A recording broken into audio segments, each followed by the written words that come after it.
Hey, what's up, everybody? This is Charles. I want to welcome you guys to another episode of the Dreamerspro Show, where we cover everything from sports, hot topics, classic debates, entertainment, where we give you guys a first perspective on things and how we see them.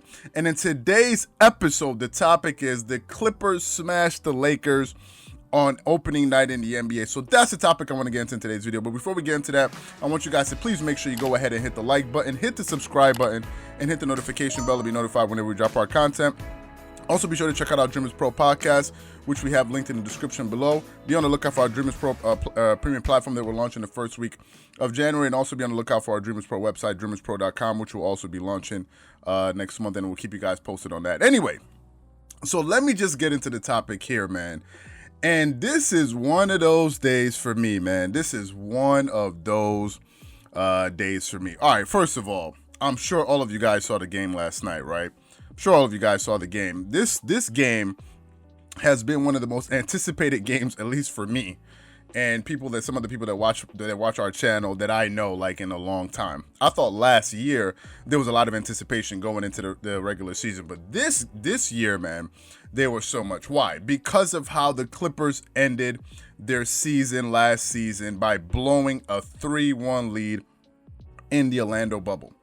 Because the Clippers blew that 3-1 lead to the Denver Nuggets, people automatically assumed that the Lakers were way better than the Clippers. Like, not even better, way better than the Clippers, right? And for me, I always thought both teams were close. I thought the Lakers were really good, and I thought the Clippers were really good. But I gave the Clippers the edge if these two teams were to meet in the Western Conference Finals. Why? Because they played each other 4 times, and they split two of the meetings. The Clippers took the first 2 meetings, then the Lakers took the next 2 meetings. So, watching these two teams play each other 4 times, it was a good enough sample size. It was all the most amount of games you could possibly sample from to understand and really get a sense of, okay, how do these two teams match up?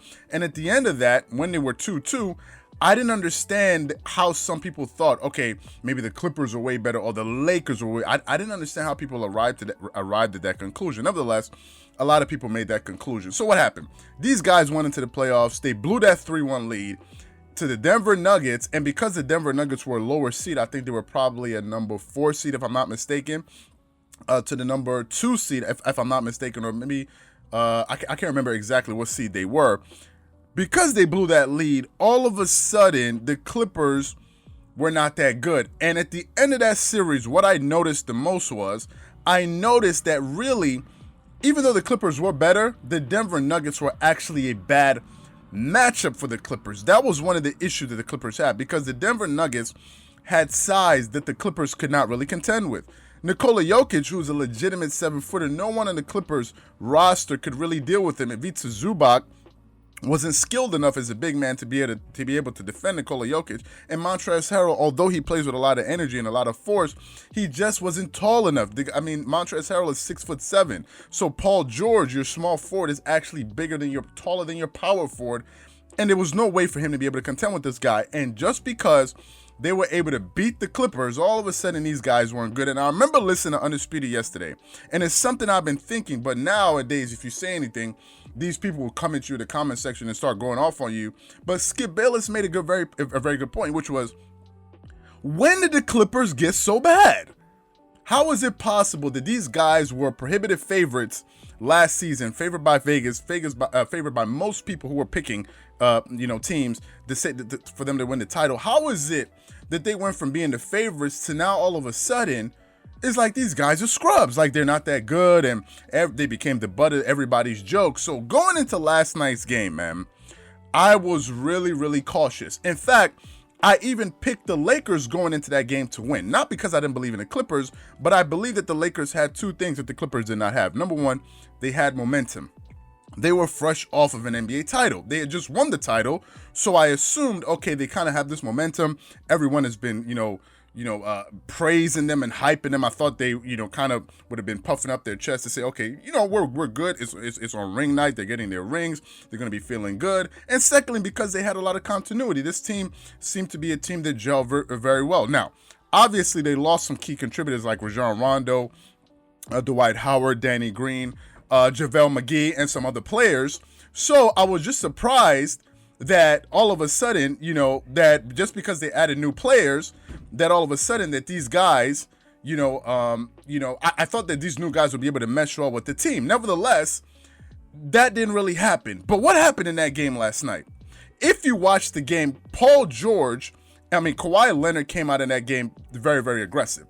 And he was missing a lot of his shots early on, but nevertheless, he was still very, very aggressive at the beginning of the game. But then what happened? As the game started going on, Paul George started to pick up.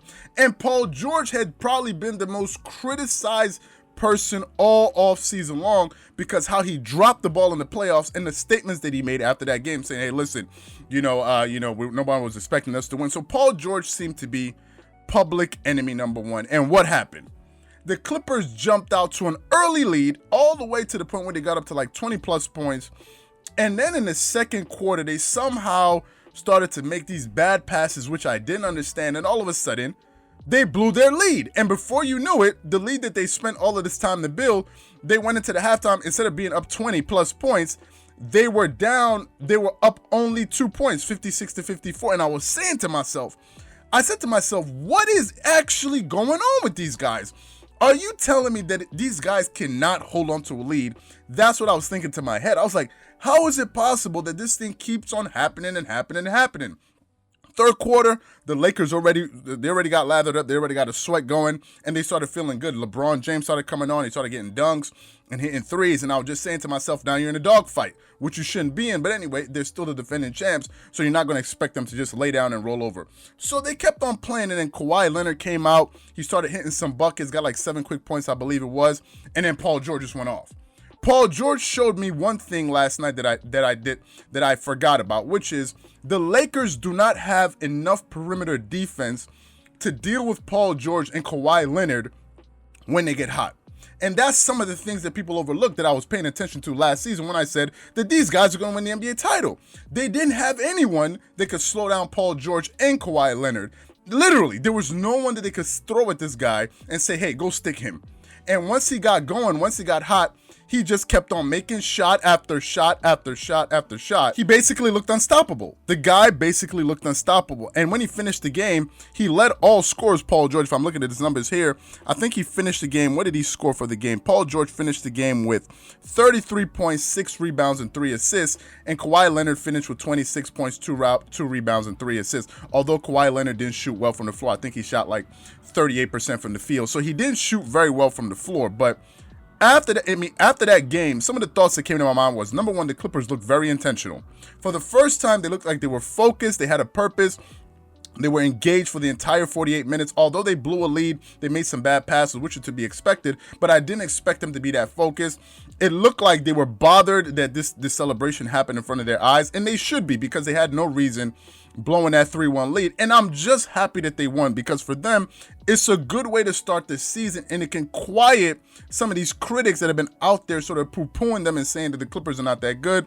They don't, these guys, they should not be expected. And if you listen to the Nick Wrights and the Shannon Sharps, who we're going to get to today, trust me, we're going to get to these guys today. If you listen how they were talking, they were very axiomatic, saying, the Clippers are this and this and this and this. I'm going to go off on these guys today. I'm not gloating. But for the simple fact that I've had to listen to people for the last, 2-3 months now, go off and say everything to the point where Kawhi Leonard shouldn't even be in the league and all of these different things. And they're going to say, you guys are going to be pumping your chest because you won opening night. Trust me, if they had won that game, they would have been going off on Kawhi Leonard and Paul George and Clippers fans. So for me, I think it was a very good start to the season. And the way that they beat them in a way that I didn't predict, because I thought the Lakers were going to win that game. But obviously I was wrong. And now that you see, hopefully people can start taking this team seriously. Now, obviously they have to play more games, but I think it was a very good start for them starting off their season. And I think it's going to quiet down a lot of people who were walking around acting like as if that these guys weren't really good. So what I want to know from you guys is, what do you think about the game? What do you think about the performance from Paul George and the Clippers? What do you think about the performance from the Lakers and overall? And let me know what you guys thought about the game. Whatever you guys think, please leave your thoughts and comments in the comment section below. Again, if you enjoyed the video, please make sure you go ahead and hit the like button, hit the subscribe button, hit the notification bell to be notified whenever we drop our content. Also, be sure to check out the next video on our channel. If you enjoyed this video, be sure to check out the next video. I'm sure you guys are going to enjoy that. Once again, this is Charles here from Dreamerspro, wishing you guys an amazing day. Peace.